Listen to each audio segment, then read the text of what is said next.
Hello and welcome to the latest episode of the Rogue Monkey podcast. My name is Kevin and I host a show that delves into people's journeys, explores their experiences and shares inspiring stories from the moments and life events that have brought them to where they are. We are now in our 6th year of podcasting, and as we kick off 2026, we're excited to be joined by one of our early guests who joined us in the first few months of 2020 when we were just getting started. My guest today is Professor Damian Hughes, author, speaker, and co-host of the world-renowned High Performance podcast. In our conversation, we explore his reflections on his podcasting journey and the peripheral opportunities that have come with growing one of the most listened to shows on the planet. This episode release coincides with the launch of Micro Habits, the latest book from High Performance, a collection of lessons learned from the hundreds of guests that Damian and Jake have interviewed over the last 6 years. We dive into some of Damian's most powerful stories and give you an insight into what you can expect from the book. So with that, we're going to get into our latest conversation of the Rogue Monkey podcast as we speak to Professor Damian Hughes. Hello, Damian. Welcome to the podcast. How are we doing today? I'm really good, Kev, but it's a welcome back. It's a real privilege to be coming back on the podcast. I think you said it was 5 years ago that we first sat down and chatted, so thank you for inviting me back. It's a bit of a time warp because we were actually in the depths of lockdown 1 when we first sat down, right. Which was a very strange time and feels like longer than 5 years ago. But at that point, you were quite early on into your podcast journey, and that's kind of exploded into, a whole series of things, including live shows and books and everything else, one of which we're going to talk about today. But for anyone who wasn't with us back in 2020, do you want to give our listeners and viewers just a little bit of an intro? Yeah, of course. So my name's Damian, and I'd probably describe myself through sort of 3 lenses, if you like. I've spent the last 25 years sort of working within elite, like mainly in elite sport, working with coaches that are looking to create high-performing cultures, so the most abstract of concepts. I've sort of worked alongside them, helping them translate what does that mean into something really tangible. And ultimately, it's places where people can thrive. I've taught, the second job I did is I taught for quite a few years at the university at Manchester Met. I was a visiting professor there. And then the third job is I've been writing books for most of that time. And the last 6 years been co-hosting the High Performance podcast. So they're, I suppose you'd loosely like stitch them together and call them a career path. But it's literally just been following the things that I'm passionate about and that I love doing. I think it's mad that, podcasting's obviously exploded over the last kind of 5+ years. But if I'd have said to you back in even 2019, you'd be standing on stage with, a Russell Kane doing a live interview in front of thousands of people. And how's that kind of experience been for you? Because it's not a new medium, right? But it's relatively new compared to traditional media like book writing and stuff like that. Yeah, it's been, since we caught up 5 years ago, it's been like a real baptism of fire. I think it was Lev Vygotsky that talked about the zone of proximal ability, and it's known better as the Goldilocks zone, where you can be sort of in your comfort zone, then you can be in your stretch zone, and then you can be in your panic zone. And the ideal place is in the stretch zone. I feel I've been certainly stretched in the last 5 years, sort of doing things that I would never have done. So sort of like putting stuff out on social media, doing interviews that you publish rather than you go away and write up, standing on stage and doing live interviews. It's been amazing, but scary at the same time. But that's also, I have to remind myself sometimes when I'm feeling nervous, like when we stood at the London Palladium in the wings, there was that little voice in my head going, "What on earth are you doing here?" But then there was another part going, "You know what? You're alive. These emotions are really rich emotions, whether you describe them as fear or excitement. Maybe we can talk about that later. But there's still a reflection, the fact that you're living and you're alive, and there's everything to be grateful for. So it's been amazing. Like, we've done nearly 500 interviews now on the podcast, and I never fail to just appreciate how blessed I feel. And what I mean by that, Kev, is that like you're talking to people that are just so open and candid and just generous with what they're sharing, and some of it is like making them quite vulnerable or challenging the perception that they have. And I honestly never take that for granted. I just think it feels such a privilege to be sat there and people willing to share and do it with the intention of helping listeners. You know what I mean? Going, let me tell you what I've learned from this life of struggling to reach my own summit. And this is what I learned. This is where I made mistakes. This is what I wish somebody would have told me. I just think it's a privilege to be almost a conduit to sit there and listen to it. It's also fascinating when you've watched how the space has evolved compared to the way that we would engage with, whether they're celebrities, whatever their space that they're in, actors, all the different athletes you spoke to. But the interface as a consumer, if you like, traditionally was a 1-2 minute soundbite that had been rehearsed. It had gone through the PR team. It would be, right, that's what you've got to get across in that interview. Move along the line, do the same again. Move along the line, do the same again. And I remember when I came and watched that live recording, I think it was December last year, or December 24 now. That's right. And I think it was about 10 minutes in, like we were sitting in obviously the room off to the side. I turned to a few of the team and just went, now it's clicked. Like, and with everyone, you can watch it on the interview when, you get through the formal introductions, everyone finds where they are in the room, and then everything settles down and they just start opening up. And that moment is so, you don't get that in traditional media unless you get somebody on the, This Is Your Life or 60-minute length interviews, which just isn't what formal stuff was done historically. So what have been some of the bits that really stuck with you? Because obviously the whole point of the new book with Micro Habits is actually pulling a lot of that learning together. But what were the bits for you that you look back on? And if I had to, fill up my whiteboard with these just moments that stand out in your mind, what were some of those for you? Well, first of all, if we just talk about that moment that you said when you watched us chat with your great mate Adam Peaty, and you saw that it clicked. I think that's actually really, really interesting for people because a lot of the time we end up editing the first 20 minutes of a conversation out because we find it somewhere, like you say, that sweet spot is about between 10 and 20 minutes where people realize we're not trying to stitch you up. You're genuinely being given space here to be heard. You don't have to compete to have your voice heard. And there's a curiosity and an empathy that's in the room. And I think when people sense and it takes, what, as I say, 10 to 20 minutes, you can see people relax and go, okay, now we'll work with you and give you stuff rather than, like sometimes, I don't know if you have it, it's like a game of verbal tennis, where you're asking a question, they hit it back, then you're thinking about your next question rather than, I'm just really listening to what you've said, and I don't even know what the question is that I'm going to ask. I think all that happens like off camera, if you like, but I think that's the key to creating an interview where people feel safe enough to share with you. So we've had moments like that over the years where, like Sir Keir Starmer. Now I know he can polarize opinion at the moment now that he's in charge of the country, but we saw him just before he became Prime Minister. And there was a particular moment in our chat with him, Kev, where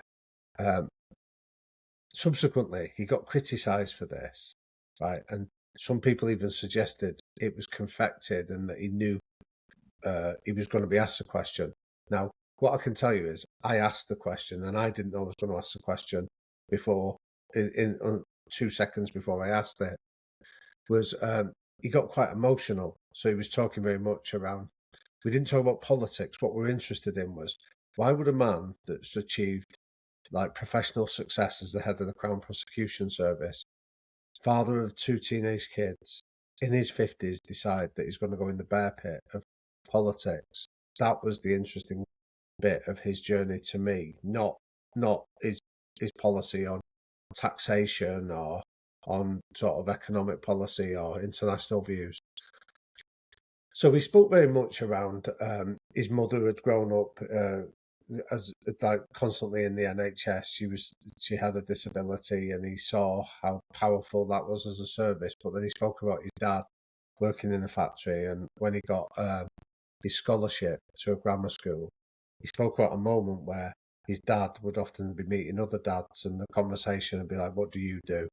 And a lot of the other dads will be doing sort of white collar jobs. It might be like, "Oh, I'm a doctor, I'm a lawyer, I'm an architect." And the Keir said that when he said, "Oh, I work in a factory," he said nobody was ever cruel or unkind to him, but there was always a brief pause in the conversation that he realised eventually his dad would feel uncomfortable with that pause.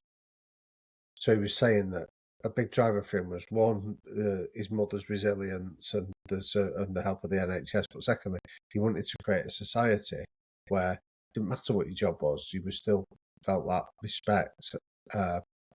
So later on in the conversation, so he mentions that. Then later on in the conversation, he tells us about the last time he saw his dad. His dad was poorly, he was in hospital, and he said, as I was walking away, I thought I probably won't see my dad alive again. So I asked him, if you could walk back and have one final conversation, what would you say? Now, I was in the room with him, Kevin. I could see this bubble of emotion rise up. You could see it hit him in the chest. You could almost see it rise up where he was fighting to sort of control his emotions, and in the end, he teared up, and he was very emotional when he said, "I would go back and I would say to my dad, I was never embarrassed by the pause." And I want to work to create a world where nobody should ever be embarrassed by the pause because of what they do. And I found it a really hugely impactful moment because this is a bloke that his job is almost to present this image of sort of like the leader that knows everything what he's doing, the leader that sets a direction, the leader that makes clear-headed decisions, and yet there he is showing you that he's human and he's vulnerable and he possesses these emotions. And that wouldn't have happened, I don't believe, unless he'd have felt that he was in a place where there was empathy, there was curiosity, but there was also a space for understanding. So there's been moments like that that still make the hairs on the back of my neck stand up. I think one of the early interviews we did was with Johnny Wilkinson, and like we sat down with him, and like we always prepare really sort of diligently, and we've done all our questions on Johnny. And at the time we were opening with the "what is high performance to you?" and he sat down and goes, "I can't answer a question like that." Now, if that's not now, there's a combination there. I said to you about the emotions I sometimes feel when we're doing it. One, there was a terror because it's like, but we've done all this preparation, and you're suggesting that that that preparation is going to be redundant. But then the second feeling was, this is amazing. Like we've got an iconic British sports person saying to you, "Let's go right off topic. Let's go somewhere that you haven't been." And so then there's that excitement and the curiosity that goes with it. So there are moments like that I just feel incredibly sort of privileged to have a ringside seat for, to sit and listen to them. Like we did one with a lady called Dame Stephanie Shirley, and people go, like, when I share her name, say 9 out of 10 people in a room would go, "Sorry, I've never heard of her." And then you go, well, when I sat down with her, she was a 93-year-old um, Holocaust survivor. And then people go on, tell me more. And she was 5 when she came over to the UK on the Kinder transport with her sister, lost both her parents. Long story short, she ends up setting up a business when she's in her early 20s. But before this, she tells us a lovely story that the neighbours of the family that fostered her in the UK said to her, "Aren't you a lucky girl to be saved?" So when we sat down with her, she's telling us this story that she's asked this at the age of 7, and and 86 years later, she said, "Every night I go to bed and I still ask myself the same question: have you made today a life worth saving?" And this long story is, she sets up a business, employing mainly women, working on their kitchen tables at home, builds a business up and sells it in the year 2000 for £3.2 billion, and then spends the last 25 years of her life giving all her wealth away for charities that sort of help young people with autism. Now, again, I'm sat there and I remember coming home and talking to my daughter about her.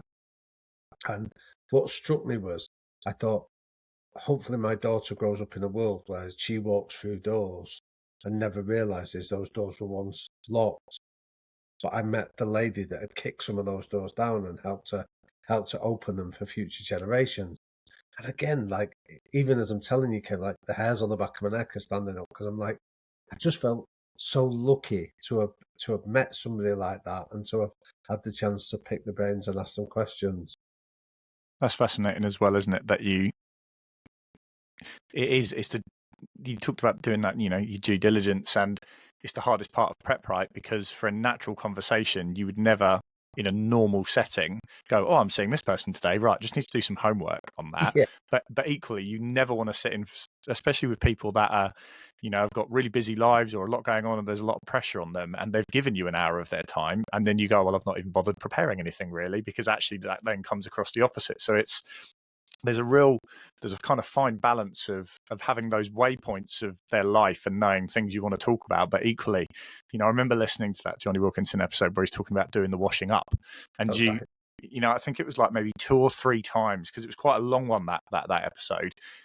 I went back and listened to it multiple times because there was layers to things where you were like, oh wow. And it's almost when you write a book, right, you have a topic, and we're going to talk about obviously micro habits in a sec, but you know what you want to get across to your audience. When you do a podcast, you have no idea what the audience are going to take away from it because you don't know there's no script. And Yeah, that's one of the really nice parts about it, is that when you get to like the scale you're talking about with like 500 plus episodes, there is so much in there that actually you can say to anyone, look, I don't know what it is you're looking for, but go and have a look in this area, go on the yeah, yeah. field trip into this, and you'll find something. Well, I um sometimes get that, Kev, where like people. So occasionally, when I tell people, and like the most common response you get is people go, "I don't really listen to podcasts," and you go, "That's okay, that's fine. Like, like don't worry about it." But then people go, "But if I was to listen, what would I say?" And my first question is, I say, "What are you interested in?" And they might go, "Oh, I like football," and you go, "Who's your football team?" And they might go, "Oh, I've spoken to, I like Aston Villa." Say something like that. You go, right, okay, well, we did two really interesting interviews that you might like with Ollie Watkins. And we also then did an interview with Gareth Southgate and, your old manager, Steven Gerrard or Tyrone Mings. So you're giving people just a way in and go, just listen to it. Just listen to the bits that you're interested in. And if you'd like it, maybe you'll explore others. But if you don't, that's fine as well. But I think it's more, I think you you articulated something really powerful before. I think it's that longer form interview, so you can hear somebody without them feeling there's an agenda of I need to tell you about my book, I need to tell you about this TV show that I'm working on, and also you can hear them sort of explain the nuance or the subtlety of what they experience rather than just presenting this sort of sanitized view that everything's amazing in their world. it's also not knowing where it's going to lead for the person listening, because I can't remember how well it was, because it's been quite a lot of episodes now, but certainly in the kind of first few years of doing it, at the end of some of the episodes, you'd invite listeners on for like a minute or two just to share like what they took from an episode. And somebody you had on was a lady called Natalie Bamford, and she had founded a business from her house and had taken some of the insights from the podcast and applied them. So I reached out to her and said, could I share your story in the long form? And we did, I don't know, about a 45, 50-minute interview. And Brilliant. she'd gone from this, it was something like 50 things that she had to send out for her work company. So her day job, she was at home during lockdown, and they said, could you send a letter to all the team just to let them know I'm thinking of them? So the boss had signed these letters, and Natalie had sent them all out with a little gift parcel. And then the partner of somebody there had said, could you do that for our company as well? And That's within right. six, yeah. And anyhow, you really dived into it. And in the end, she'd taken an order from I think it was DHL UK for 21,000 gift parcels. She had to then take out a warehouse. And I think it was probably 6 months after I interviewed her, I happened to be up in Derby where she's based, and I popped in and saw their warehouse. And that wouldn't have happened had you not had her on just for that 60 seconds. And you can't script that, right? That's just, Mate, that. I love that. Yeah, thank you for sharing that because I think one of the big things that I love about about the podcast is it's almost like trying to create this community feel. You know what I mean? Because it's not like you're hearing the podcast on Radio 2 on your drive somewhere and it just happens to pop up by accident and catch your attention at a moment that you're listening. You have to choose to download the podcast. You have to choose to listen to it. You have to choose whether to invest an hour of your time. So that idea of a choice then says that, well, you've made a decision, so let's give you some value. You know what I mean? Like, and not just the value of listening, the value of feeling that there's other people like you. There's the value of being able to pick other people's brains.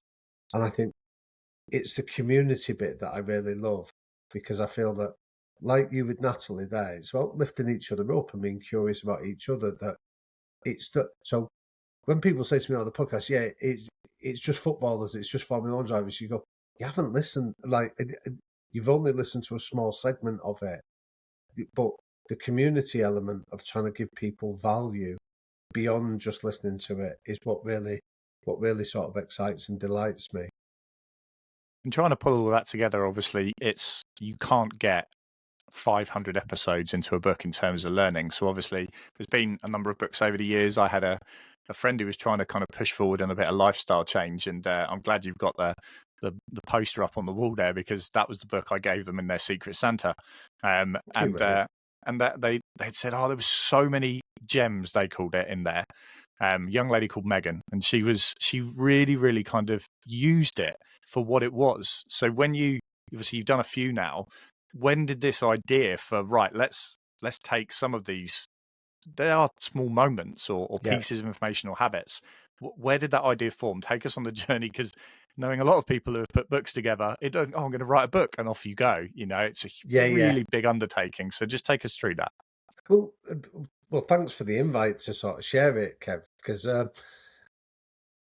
where the idea came from is that I was on, like, I've got a dog called Teddy, right? And I didn't grow up as a dog lover. I got badly bitten by a dog when I was 12, so I'd always been frightened of dogs. And then over the years, I've sort of tried to overcome that fear.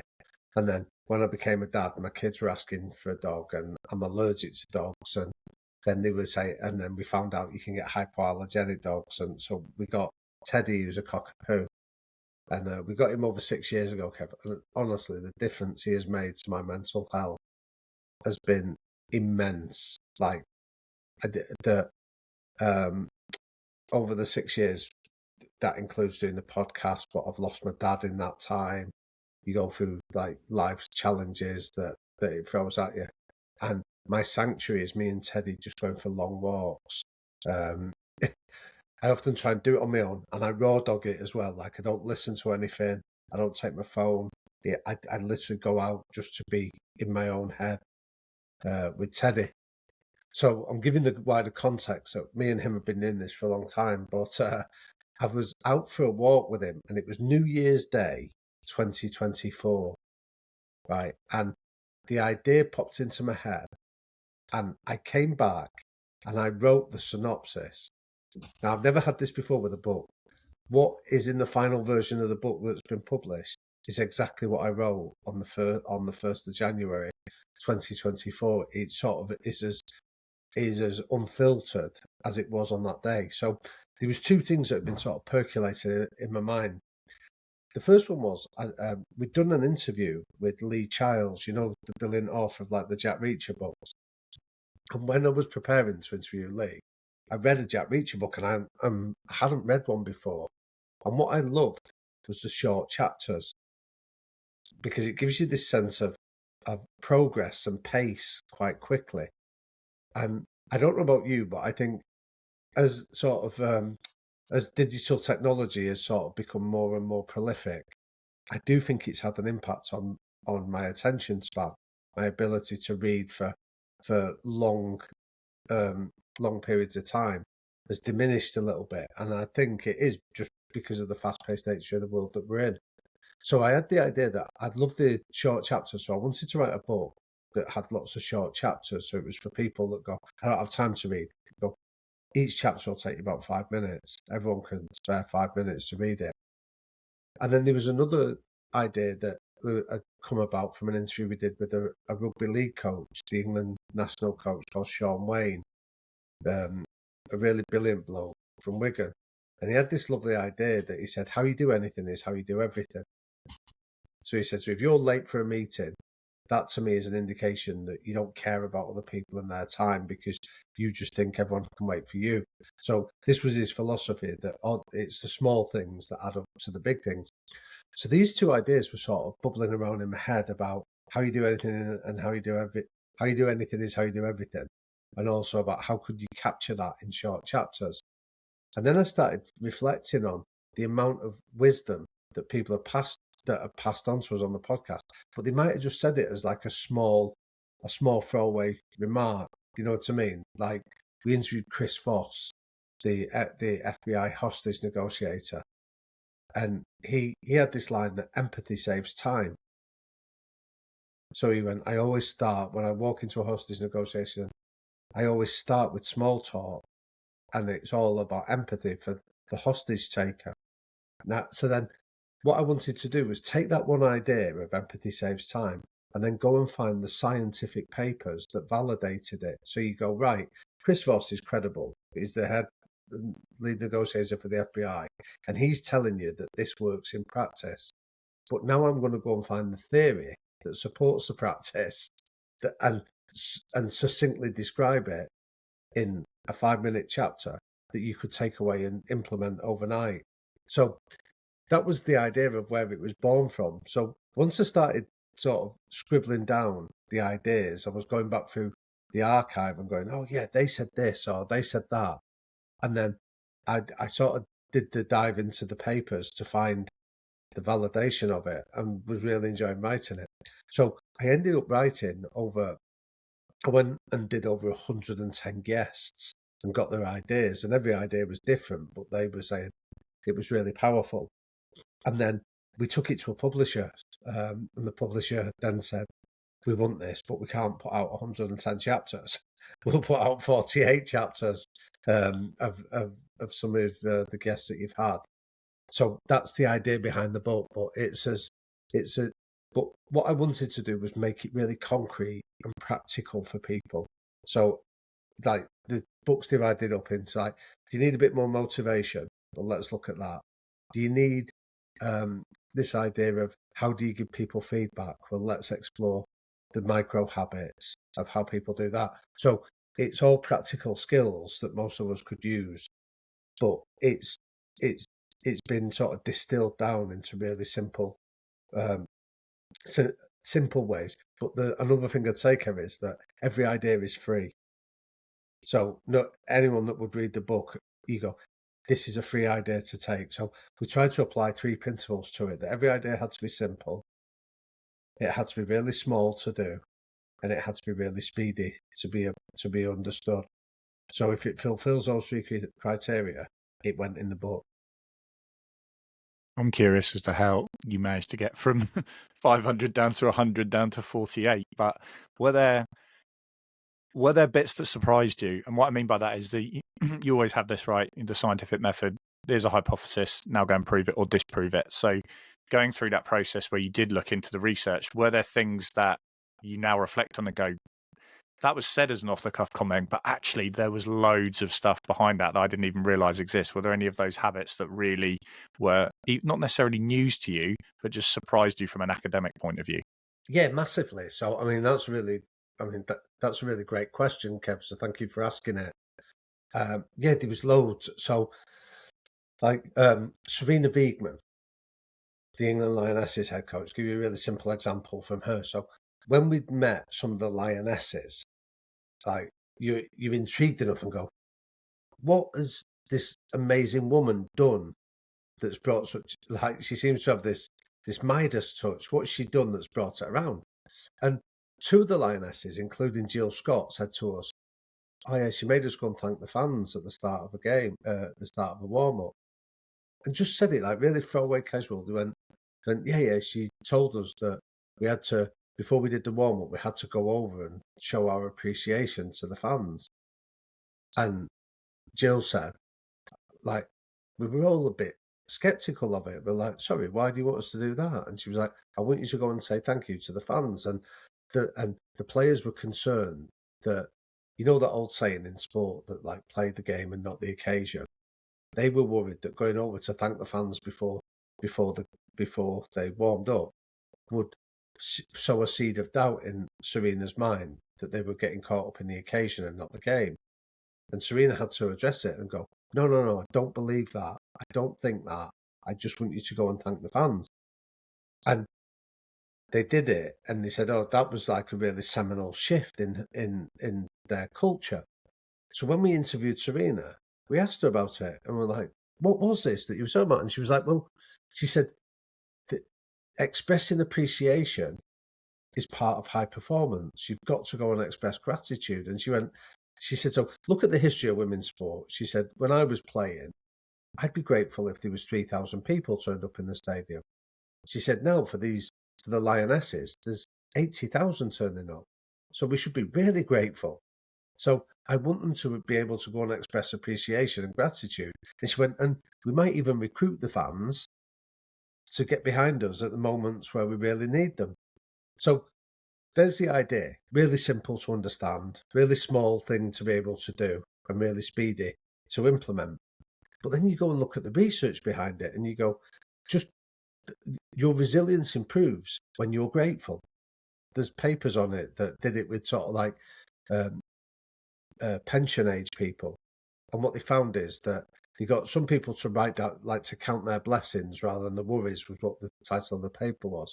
So they got some of the pensioners to write down all the things that they were grateful for in their life. And they got another group of pensioners to talk about problems or worries or anxieties that they were holding. And what they found is that the quality of health, their durability and their resilience of those that regularly expressed appreciation tended to be so much higher. Now, if there's one thing that you need in the world of elite sport is resilience to keep going when things go wrong. So Serena's introduced a really simple idea, but the benefits of it are huge along the way. You know, like let's talk about the idea. Another idea that I found really interesting. You were there at the interview was when Adam was talking to us um, about the troubles that he'd had before the Paris Olympics when, you know, we're not betraying confidences here, when Adam had said that he'd had a bit of a breakdown, you know, and he was questioning whether he even wanted to go to the Paris Olympic Games. And he describes how, along with Mel Marshall, that he basically decided to look at a contract. So he decided to go, what's the price that I need to pay to get to the start, to get on the starting blocks at Paris 2024? And am I willing to pay that price? That's the simple equation he worked on. And then he decided, yes, I am. And we know what followed after that. But then when you start looking at commitment contracts, or they're sometimes called Odysseus contracts, the idea behind it is that what we know is that if there's almost three elements that can help people if they want to achieve a target, whether it's weight loss or saving up for something special, or whether it's a certain goal.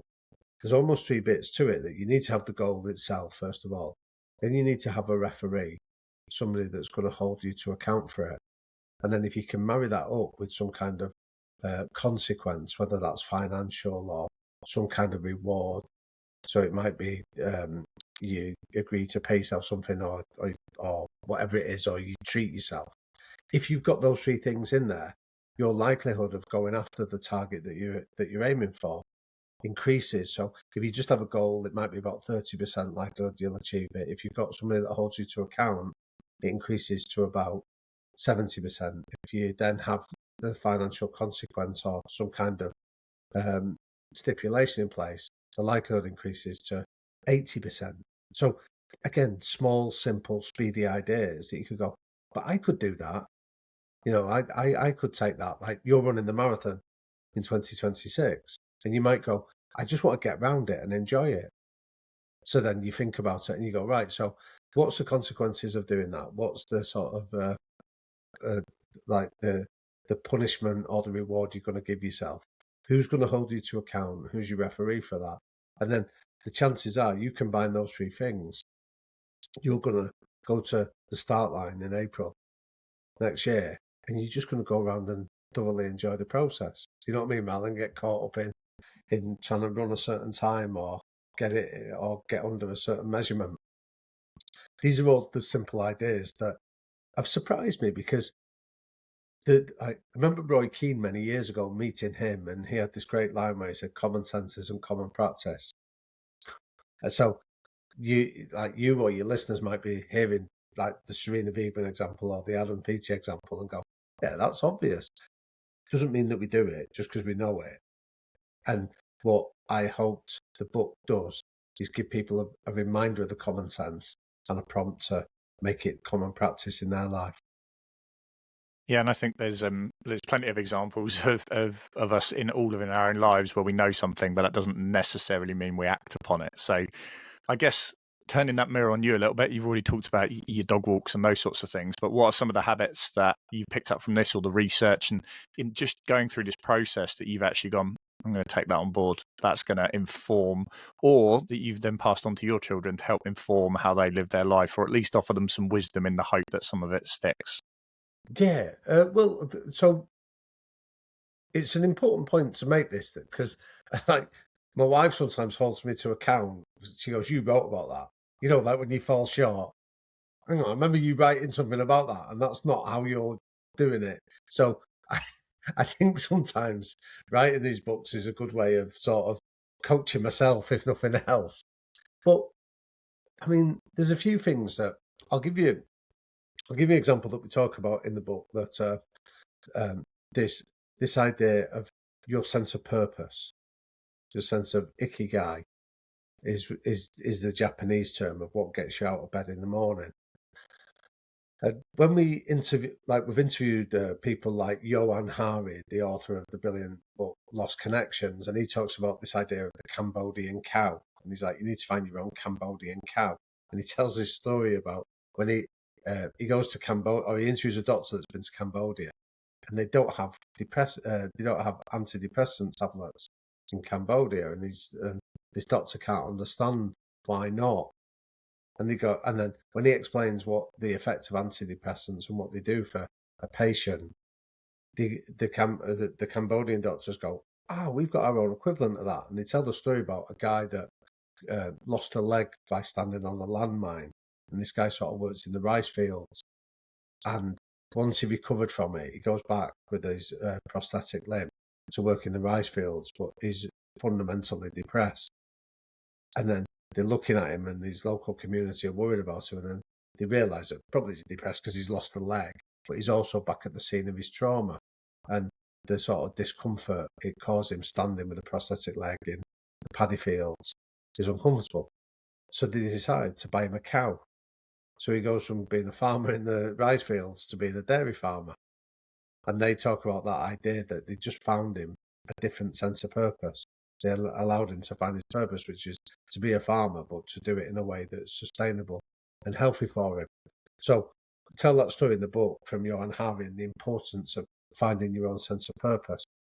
I'll give you an example that did it for me was that there's almost 4 questions you need to ask when it comes to finding a sense of purpose. It's the 4 questions that come from this Japanese concept of ikigai is that what are you good at? What do you love doing? How can you make a difference to people by doing that? And then the 4th one is, how can you make a living by doing it? And what I realised was when I was exploring this as a topic, I was addressing 3 of those 4 questions, but there was one of them that I felt I was missing. So I really enjoy what I do, right? And I don't know if I'm good at it, but I feel it's the best use of my ability. And I feel that I've been lucky enough to make a living by being able to do that. But there was a 4th bit where I thought, I'm not sure how much I'm helping people in my community where I grew up from. So it sort of niggled away with me. The more I was looking at it, I was thinking, all the research says that you tend to be happier, healthier, more durable, resilient, and all these great qualities by doing it. And yet I can't help but feel I'm missing out on the idea of how do you make a positive difference to the lives of others. So long story short, I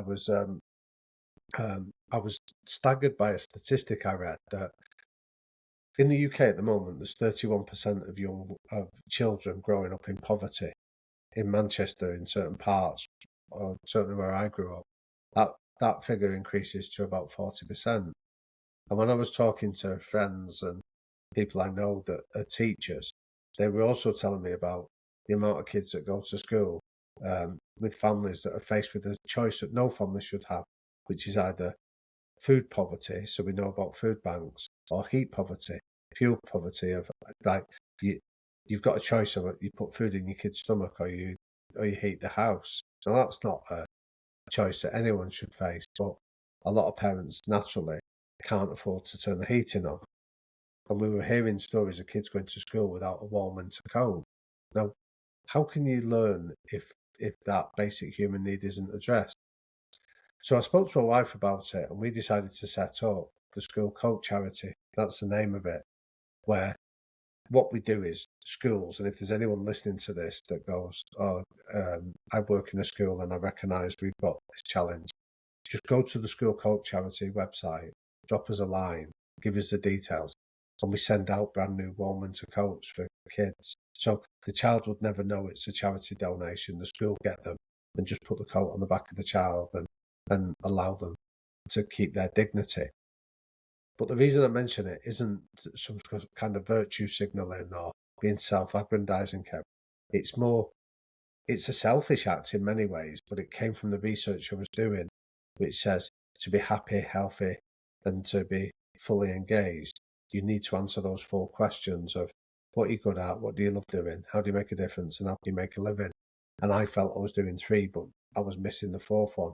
So from a selfish perspective, if you like, we set up the charity to make a difference. So my wife and I fund it ourselves in terms of what we do.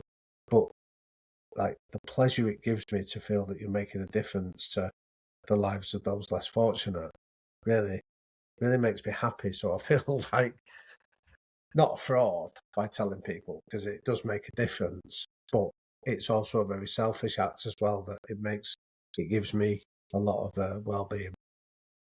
You know what's fascinating is I find, even I'm just thinking very laterally here, my friendship circles, I can see the way that people try and find that in their life, and I'm sure they haven't sat down and gone through the research and looked at what that gap is in their life. But it's funny you mentioned teachers, because a friend of mine, Holly, she's a primary school teacher in quite a deprived area, or it has pockets of deprivation. Certainly her school has that, and she takes in milk and cereal in the mornings for the kids that come in, and she just said it like off the cuff when me and my wife were around there talking to her. But actually, when you reflect back on it, it's like that's the bit for her. Like, you can't change necessarily all of these young people's situations that you're in, but actually for her, that piece that she adds to the puzzle, that in 10, 20, 30 years time, that may have had a huge difference on that person's life, but it's just a tiny little thing every single day. So no, we'll make sure we include the link to the charity, because I have no doubt plenty of our listeners will be reaching out on that, because I know we get quite a few teachers listening in. So thank you for Well, sharing please, that. honestly, like there's no agenda. What we say is that because I know for teachers, paperwork is the bane of their lives. When you, like your friend Holly, she's out there making a difference. Do you know what I mean? Bringing milk and cereal in for the kids. You don't want to be filling in reams of paper. It's literally go to the form on the website, give us the details, and we'll just get brand new codes that are sent out to the kids. Because there's a lovely quote somebody once said to me about the sign of a healthy society is when all people plant seeds for trees under whose shadow they will never sit under, because you're thinking about your legacy and the impact of it. And like you say, for someone like Holly to do that, she might never see the benefits of bringing milk and cereal in beyond the immediate satisfying a child's hunger. But I guarantee in 20, 30 years' time, that child will remember the kindness, the the dignity they were treated with, the decency in which Holly responded. So it's a big driver for me. It speaks to my own values as well. So if there is anyone listening that thinks I know someone that could benefit from this, just get in touch and we'll help however we can. The final thread I want to pull on has literally just popped up there. Talk about organic conversation. Go on. But But just talking about the shadow of which you'd never experience, right? If you're looking at legacy and those sorts of things, right? A micro habit is something that on its own might seem something quite insignificant, but actually over a long period of time, it does make a huge difference. And I'm thinking back, not to every single guest, but a lot of people who have either experienced adversity or challenge, which I know is a lot of the people you've interviewed, they will be able to articulate something or someone that happened in probably the first 10, 15 years of their life. And some of these people are in their 50s, 60s, 70s, and they can still remember it. And actually, that's where people might look at this like selfishly as an internal thing, like micro habits for me, but it's the giving act, right? And the fact that you might do one little thing for somebody every month or every week, but the cumulative effect of that over the 10 years that you work with that person, in 30 years' time, they look back and go, wow, that made a huge difference, but I didn't think of it like that at the time. Yeah, well, I mean, that's a really lovely point, Kev. That I do love that idea of sort of just sowing that seed. You're right that it was Sigmund Freud who said that everybody that goes on to achieve any level of success in their own world has somebody at some stage that sows the golden seed for them. And Freud talks about that might be a parent, it might be a teacher, it might be a coach, or it might be, he references like a religious figure. But somebody sows that seed of potential that that you couldn't even see. And we talk about this in the book. There's a micro habit in the book that from the interview we did with Kevin Sinfield, the rugby league legend at Leeds Rhinos, who most people know him now for the sort of fundraising he's done for his old teammate Rob Burrow. And Kevin talks about this idea that when he was 10, he goes for a trial match in rugby league, and it's Lancashire versus Yorkshire. And he's looking around and he goes, everybody on this team for Lancashire who he's playing for is faster, fitter, bigger, stronger, more talented than me. And he goes, how can I stand out on a trial match for something like this? So he decides that what he's going to do is he's going to be the cheerleader. He's going to be the person that encourages and nurtures and claps every one of his teammates. And he sets out, this is 10, this is his wisdom at 10. I'm going to make everybody on this team better than what they believe. And that's how he stands out himself, because he becomes the guy that's constantly giving encouragement and nurturing support and becoming that. And now he says quite self-effacingly, because he was a great player, he went, I built a career being the guy that just encouraged everybody else to be better than what they believed they were. Now, we've all experienced that, like I suppose when I was talking about the charity, the school coach charity, and I said, I get a buzz from this. In the papers that I've researched for it, it's called Helpers High. That warm glow you get when you make a difference. When Holly was telling you about the cereal and the milk, she's getting a buzz out of it, I've no doubt. You know what I mean? That she's making a difference to those children that are coming in without food in the belly.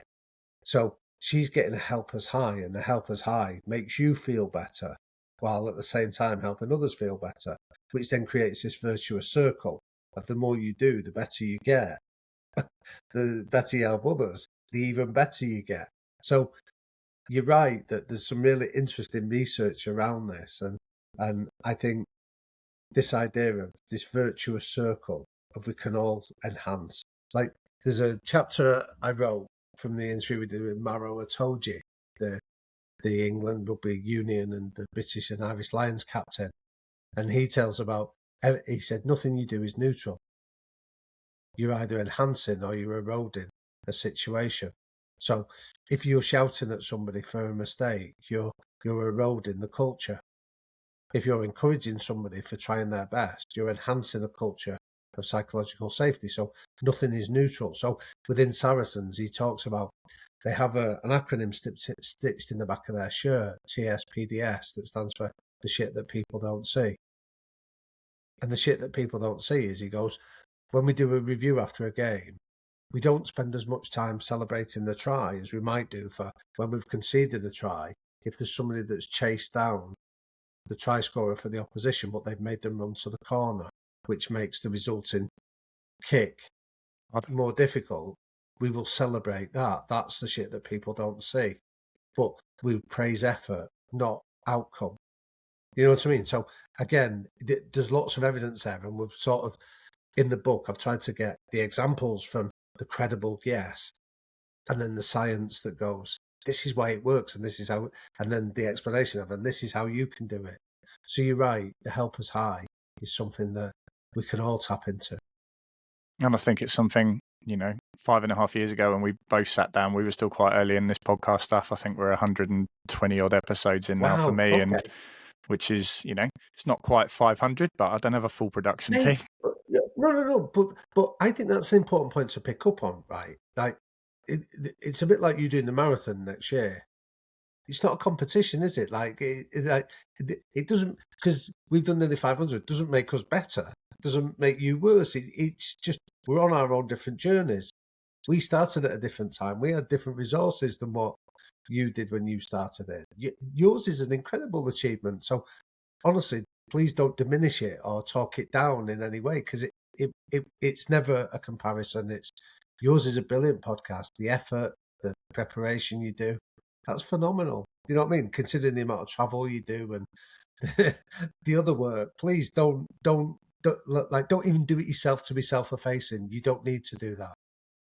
Do you know what is fascinating though? And I'm not saying this as a platitude. Like for me, I don't think you guys see the ripple effects, the amount of conversations, threads, topics, guests, or even areas of business, sport, whatever it is, that your conversations lead to me having a conversation. And hey, I put it all in a podcast, right? But that might just be a conversation with someone who, I'll give you a lovely example.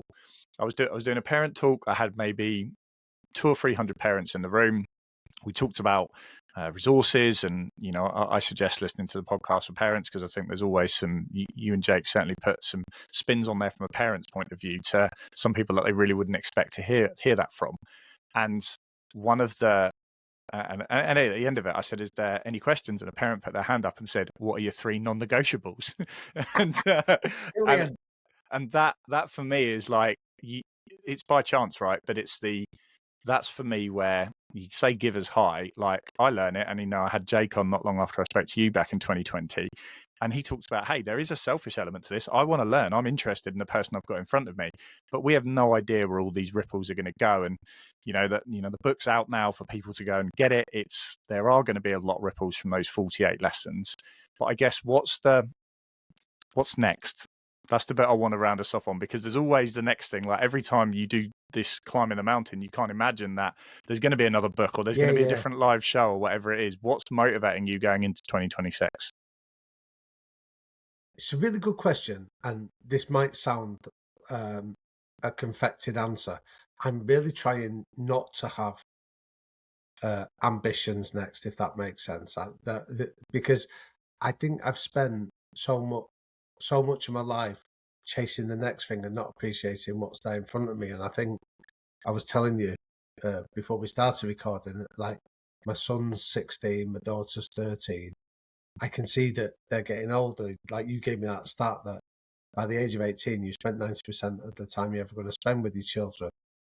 So I'm sort of at that stage of life where I lost my dad a couple of years ago. It makes you appreciate life for what it is. And I think sometimes chasing the next thing blinds you to where you are at the moment, being where your feet are. So I love doing what I do, and I think I'm lucky enough to do it, and I'm passionate about it. So it's literally just trying to keep that kindling of curiosity and empathy and kindness alive, do you know what I mean? Without it being warped by feeling I've got to chase the next thing and the next thing. Like this book came out of the dog walk with Teddy, as I said to you early. And it was just that curiosity and empathy of trying to think, how can I explain this stuff to other people? And I think I don't believe that I have a talent, but if I've got something that I enjoy doing, even if I'm not particularly good at it, I like trying to take complexity and make it simple and accessible for people. So however that manifests itself, whether it's on the podcast interviews, whether it's on a book, whether it's being lucky enough to come and speak to you, that's really what I enjoy doing. But trying to be where I am rather than where I want to be is a struggle that I wrestle with. But that's what I'm going into the year trying to adopt. Well, what a way to kick off 2026. It is fantastic. You know, the book, all of the stuff that's come before it, and obviously the ongoing episodes, all of which we'll make sure we link along with the charity in the notes below. But Damian, as always, it's an absolute pleasure. I know we cross paths in various ways over the last few years, but I'm really glad that we've been able to kind of put a bit of a flag in the ground of how far it's come, because I don't think either of us would have believed back in 2020 where all of this was going to end up, and here we are. Well, mate, honestly, like again, one of the privileges of my life has been meeting people that you connect with. You know, the way you share similar values, you find common ground, and that's been something that's been a real privilege to get to meet and to know you. So to have me on once, as I felt fortunate to come back twice, is even more so. And you know, I really appreciate you sort of giving me the space and the time and the empathy to come and chat with you about it. So thank you. Thank you. Really appreciate it. A huge thank you to Damian for joining us today. You can connect with him via the links in the notes below this episode, and we're pleased to share that the book Micro Habits is available now.